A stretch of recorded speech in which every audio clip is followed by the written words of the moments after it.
The first part of these paintings are compositions on canvas, so they're not made with the content that goes on top in mind. They're primarily portraits or faces or figures. There's a few that are a bit more abstract or where the figure is overpainted and it became an abstraction. In a way, it's just like having some protagonist entering the images that are juxtaposed on top. There are two kind of experiences you have. One is they're just urban observations, a mural, a fragment, like urban fragments, And in four of them, you have basically an online experience, which is somewhat the same as if you're a flaneur and you see things in the city. So we do also our online flaneuring. It's just like whatever happens in your visual experience during a day, some of it is on screen, some of it is in real life. And so they kind of coexist. I see these as collages.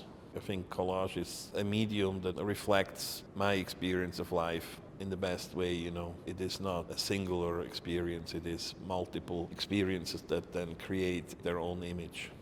In this way, I always worked with collage just intuitively, not as a conceptual starting point.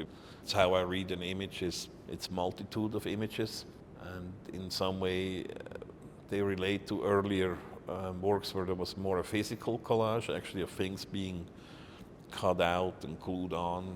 And so that's just like a more digital approach to the same thing, This is the recording of the space where these works were made in. It's like a platform you stand on.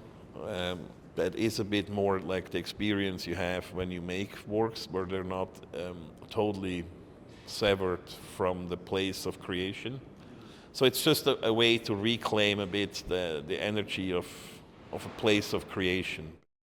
There are also a few islands with furniture in here because I do believe it is nice to sit with work where you not only stand and you have to be, when you make a work in the studio, you put it there. Once you think you're somewhat finished or it's the first time you step back, you just sit with it. And I enjoy looking at artworks, and I enjoy doing that sitting down, actually. In galleries and exhibitions in general, also museum exhibitions, you're forced to stand and keep moving, So I just thought it is nice to have a little island. There is this publication that comes with the show, and it's just a record keeping of little fragments in a city, in this case Los Angeles, where I live currently. These fragments are juxtaposed always on a spread. Each spread has its own story. And the cover is a Scratch and Sniff cover. The sniff is somewhere in the book. There are little icons that indicate where you can scratch to sniff. And then the cover itself is like a lottery ticket. So you have this black and white cover with a folder that is actually used in one of the paintings. And underneath you have two figurative drawings, and you can kind of reveal them. And it's in a way a reverse process of how the paintings were made. So everybody can, if they're fidgety enough, create their own little composition here in the spirit of how the works were made,